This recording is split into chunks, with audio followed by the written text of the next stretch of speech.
Sha'ar HaBitachon. Morai v'Rabotai, today we're going to talk about the danger of poverty. We're getting a little off topic with Rabbeinu B'chai over here.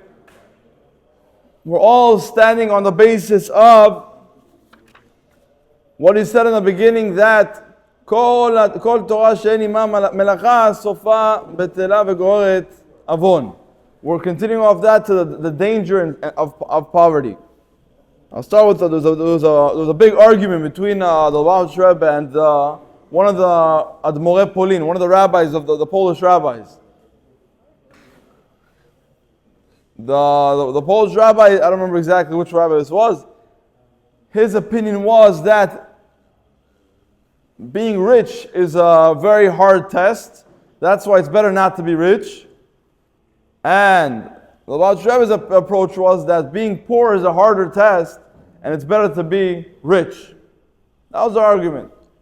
Because so now in Mishlei over there says, in Sefer Mishlei, if I'm not mistaken, it's chapter 30, chapter Lamed, talks about over there the downside of both of them. If someone that's poor is going to go steal and not believe in God, and someone that's rich is going to say, everything is in my hand, I'm strong, I'm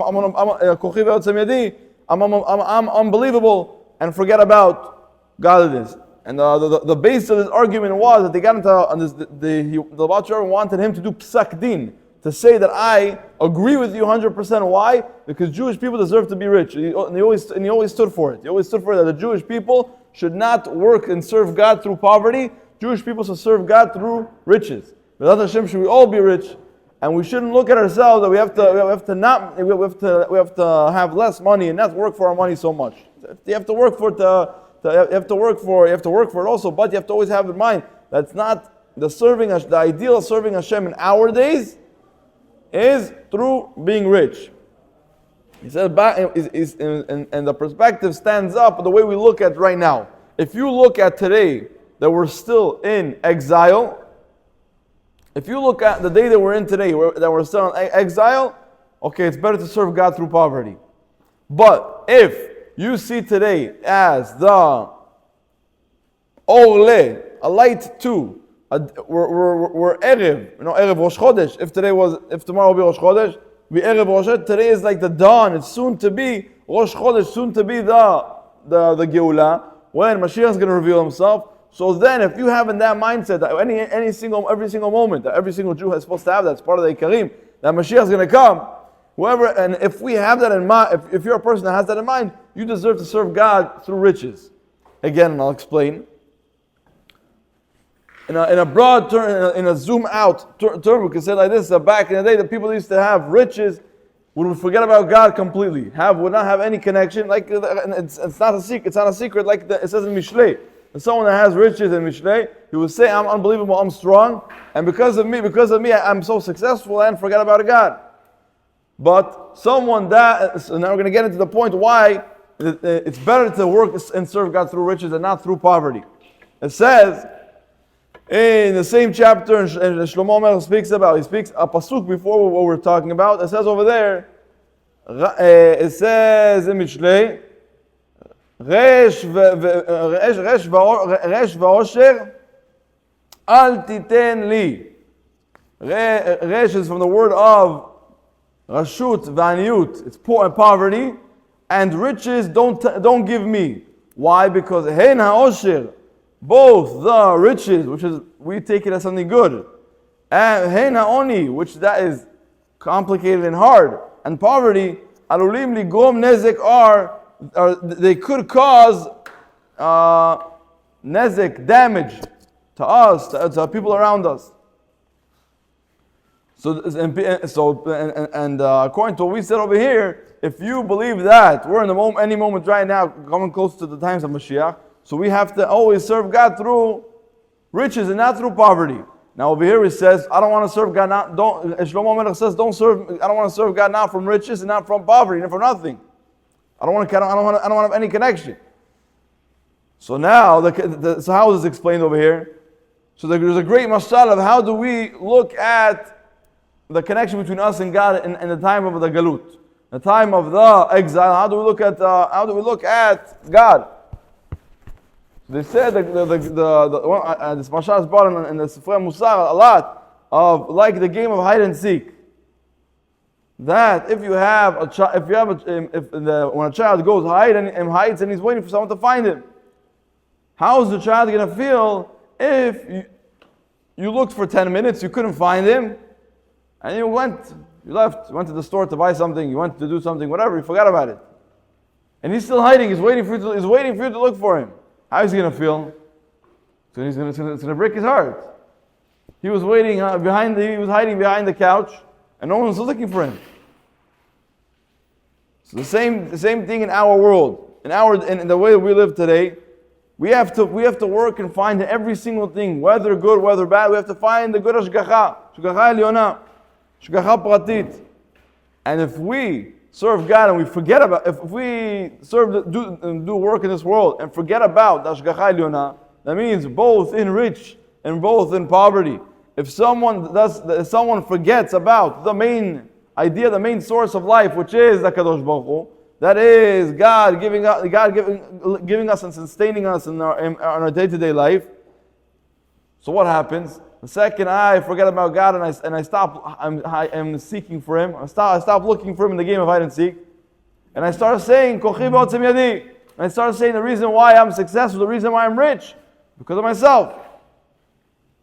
And that, according to the story, according to the mashal, according to the parable that we brought just now, this could be a serious pain for the Kadosh Baruch Hu, that He's sitting over there waiting for us to look and find Him in every single thing. Kadosh Baruch Hu is waiting for us to seek Him in all of His ways. And bottom line, what am I doing? Forgetting about Him. It's easy, whatever. And that's a breaking point, a very dangerous point for every single Jewish person. Should not lose it.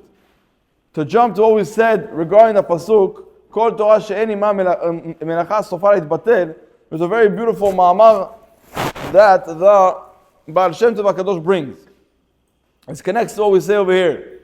The Baal Shem Tov HaKadosh says, this Mishnah that it says, Kol Torah she'eni ma melacha sofa litbatel, v'goreret avon, that every Torah that doesn't have with it work, someone that learns Torah doesn't work, that means he learns Torah, only works on his spiritual side, but doesn't work on his physical, to refine himself physically. His Torah is going to be batel, is going to bring chas v'shalom to avon, ivut. Now, the Baal Shem Tov HaKadosh connects this to Ahavat Yisrael. He says, what's Ahavat Yisrael, loving a fellow Jew? A person that cares and someone that cares and loves God, and knows when he's successful, who is it from? HaKadosh Baruch Hu. Why? Because he's refined. He understands and he gives place for God in his life, and that's how usually a normal human being is supposed to act. But he says the same thing is with someone that have Ahavat Yisrael. Someone that learns Torah and does not have Ahavat Yisrael, it's the same exact idea of Kol Torah she'eni ma melacha sofa litbatel v'goreret avon. Someone that learns Torah, through learning Torah he steps on others, or through learning Torah he ignores the needs of others. The same thing is with the connection the same thing. The connection he has with God is not the best, not the real, not a real connection. And he says it in his words,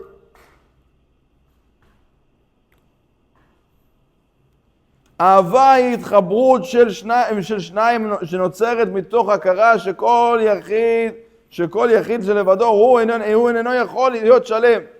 What is Ahava? What is love? Love is having the understanding in my mind that me without my partner, I'm nothing.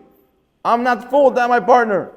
So every single person has to look at himself as machzit shekel, as half, right? And every single Jew, mashlim oto, every single Jew makes him full. So the Baal Shem Tov HaKadosh says, שלצורך ההשלמה זקוק לזולת. In order to be complete, I need you. I need you in order to be complete. ותורה ללא אהבת ישראל, פירושה שאדם מסתגר בתוך עצמו ודואג רק לעצמו. Someone that learns Torah and does not have Ahavat Yisrael, what does that mean? The bottom line, he cares and loves and worries only about himself, but nobody else. So what happens over here? ונתינת מקום לזולת, מתוך הבנה שהוא משלים אותי ואני אותו, היא הפנימיות של הצורך המלאכה. הביטול וההכרה שהאדם הוא לא בעל הבית על עצמו.